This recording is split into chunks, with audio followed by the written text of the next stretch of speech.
Hello, darlings. I am Oscar Conlon-Morrey, and I am playing Jack in Mother Goose this week at Leicester Curve. Hi Oscar, welcome to Theatre and Tonic. So to begin with, can you tell me what your journey was like, kind of getting into theatre? Oh, gosh. Well, I was born at an early age. um, Getting into theatre was really interesting for me. I was born into a not terribly theatrical family in Doncaster, where I stayed for a bit, and then we moved to Newark in Nottinghamshire. And I kind of was such an extroverted child, and I was desperate to kind of expend that energy somewhere creative. And so I found, like many actors end up doing, I found amateur dramatics. And I joined an Amdram society in Newark, the Newark Operatic Society, and various others, some in Doncaster, where my dad was based.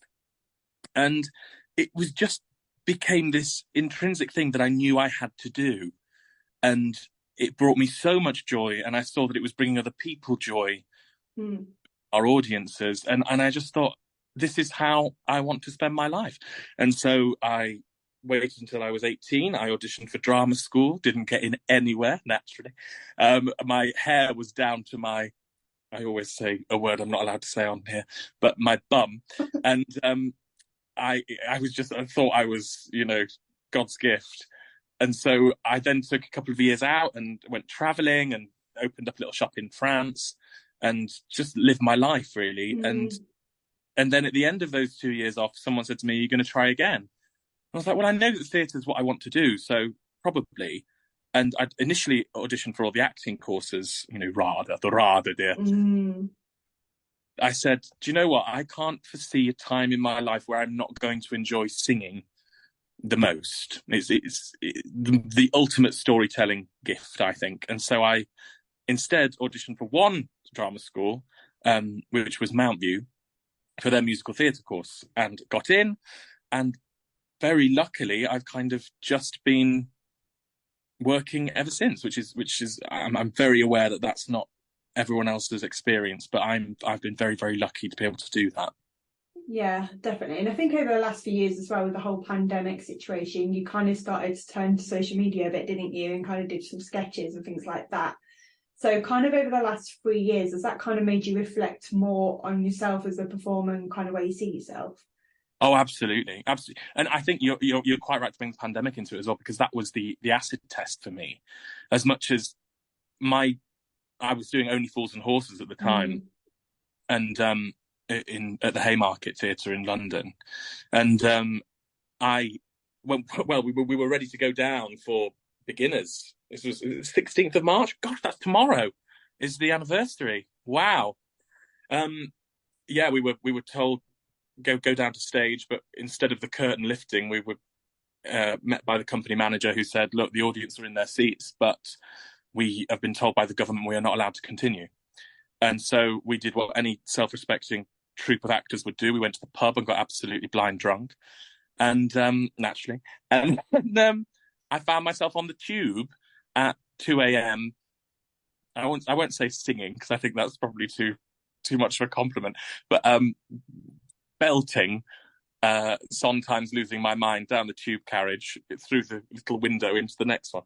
And it took off massively. And though my stage had been taken away, I found this new medium to be able to connect with people and to make people laugh, which is ultimately what I try to do in life. So that, for me, kind of cemented going forward how much I want to be involved in comedy theatre, how much making people laugh fuels my creative juices, and that, has kind of painted the picture of what I want to do for the rest of my life. Oh, amazing. And then obviously now you're in this special production of Mother Goose. So what drew you to this show?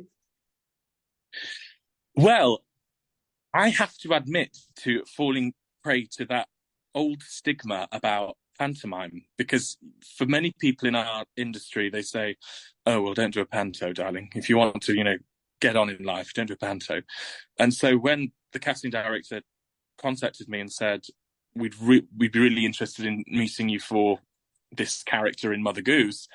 I immediately went, oh, okay, so it's pantomime. And she said, yes. And I said, oh, okay, and how long is it? And I expecting it to be over Christmas. And she said, oh, no, it's a 6-month run. I was like, panto in April, good grief. But let's go with it. And I said, okay, so who else is connected to the production? And she said, well, you would be playing the son of Ian McKellen. And I went, okay, stop there, I'll do it. It was as easy as that, really. And I'm really ashamed that I fell prey to that stigma, because pantomime is ultimately one of the most joyous mediums of theatre that is, for a lot of people, their very first time at the theatre. And no, I'm staunchly on board now to really sing its praises and blow its trumpet, because pantomime is such a British institution. They don't do it anywhere else in the world. And so to be a small part of that on this scale is something that I'm very, very proud of. Yeah, definitely. And I mean, you touched on the fact that pantomimes are such a staple tradition in British theatre. So what do you think makes them so unique to our society? Well, it's really interesting. If you look at the history of pantomime, how far back it goes, extraordinary. And I think it's very much the idea of the underdog wins out, which is a very British idea. I think the novelty of it and the audience immersion and their involvement as well makes it something really exciting and different from any other medium of theatre. I just think it speaks to us on a level that other traditional tropes of theatre don't.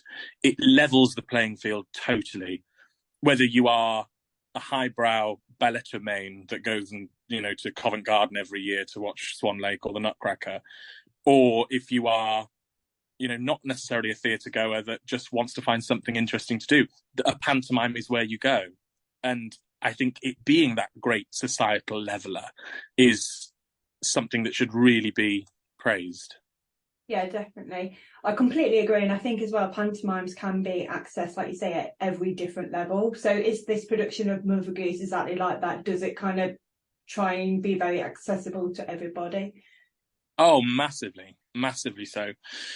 I've actually never done a show that's been more accessible, I would say. And even when we talk about accessibility in theatre for, disabled patrons as well, like we have a set number of BSL shows where we have an interpreter for, and we've got a great ambassador for BSL in John Bishop, who is learning sign language, and so we have now every venue we do a BSL show, and every venue we do a different show for the BSL the audience. So I will sign various bits, John will sign the majority of his stuff. In the group numbers we will sign that, and I've never done that before. It's always been one interpreter that has signed everything that's happening. But we really, bring that and make it part of it. And that's really exciting. Yeah, I'm really excited to see it. And like you said, pantomimes aren't just for Christmas, are they? So what makes this different or more appealing for those people who are maybe like, oh, I'm not sure if I want to see a pantomime in March? Firstly, I would say, do you know what? I mean, would have been entirely on board with you 4 months ago. But the reality is, no, there's absolutely no festive nods. There's nothing remotely Christmas-based within our show. It is entirely just about escaping and having a laugh. And if that is something that you want to do for an evening, whether it be, cinema, theatre, bowling, whatever you choose to do, you will find 2.5 hours of pure joy and escapism at the Leicester Curve this week. And can people expect the usual traditions from a pantomime, though? Absolutely. We have the ghost scene. We have the messy slop scene in the kitchen, in which I get absolutely pummeled with eggs. It's just, all the he's behind you stuff, the good fairy, the bad fairy. It's traditional up to a point. It departs from tradition in places, which I think it does really well. But ultimately, you will recognise this as your stock pantomime. Good. So what's it like working with Ian McKellen, though? We have to talk about Ian McKellen. What has the experience been like kind of touring around the country with him? I mean, 4 months ago, I would have said absolutely daunting and terrifying. Because I walked into that rehearsal room and just seeing Gandalf sitting there, and you're like, oh gosh, this is a really big deal. But it's testament to his skill, not only as an actor, but as a company member, that he has just made every single member of this company feel so at ease. He is literally our mother, Mother Goose by name, Mother Goose by nature. He has just taken us all under his wing and built this company into something that is a family, which is so necessary, because you're all, you don't get to go home. You're going from venue to venue. And so we don't have a family really, other than the one we make for ourselves. And yeah, he is the ultimate maternal figure in that way. And it's amazing, growing up, Ian McKellen wasn't just this remarkable actor. He was also one of the great pioneers and activists, LGBT rights, Q plus alphabet soup. And so to actually be able to talk to him, or, walk into his dressing room and discuss his activism on Section 28 or gay marriage, or, the various appearances he made on TV, his first TV kiss in, I think it was Edward II, I might be wrong. Just really remarkable to have that link to history. Yeah, definitely. Have you asked him loads of questions, though, about being Gandalf? I never stop. I never. Because that was, I'm such a fantasy lover as well. So to be able to pick his brains on that is amazing. And he's so knowledgeable about it all.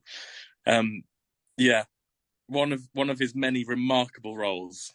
Yeah, definitely. And what's it kind of been like then, going around to different cities? I mean, this tour is kind of going to Easter. So how do you feel about it's slowly coming to an end, kind of almost, isn't it? How do you feel about that kind of process? Well, the strength is the same with every job, but more so this one. I think it's probably because we're having so much fun. But it's a roller coaster that as soon as you step on, the end gets closer so quickly. And you don't really have time to take a minute and go, where am I? What's happening? Because you're on to the next place, and you're on to a new audience, and they're different, and this is different. And so I haven't really taken time to take stock. I think I'll probably do that in the weeks after the tour finishes. But no, it's just been the most joyous time I think I could ever possibly have had on tour.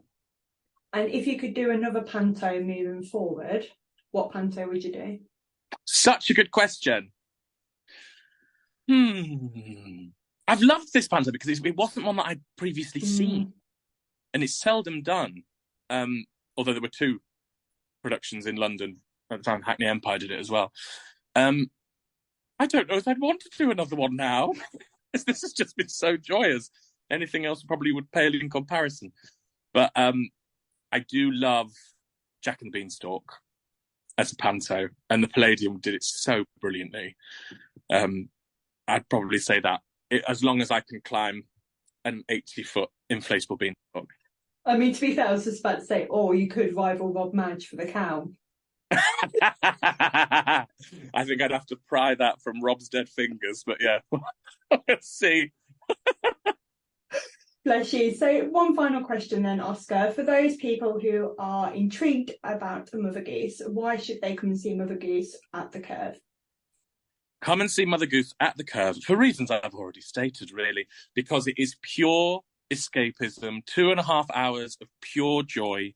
You will laugh, you will cry, you will see Gandalf mincing about, doing a little striptease, and at the same time quoting one of the greatest works of Shakespeare. It is everything that you can ever imagine and more, and I'm so proud to be able to present it for a home crowd. Lovely. Thank you so much for your time, Oscar, to chat about Mother Goose today. Thank you, Emmy. All the love.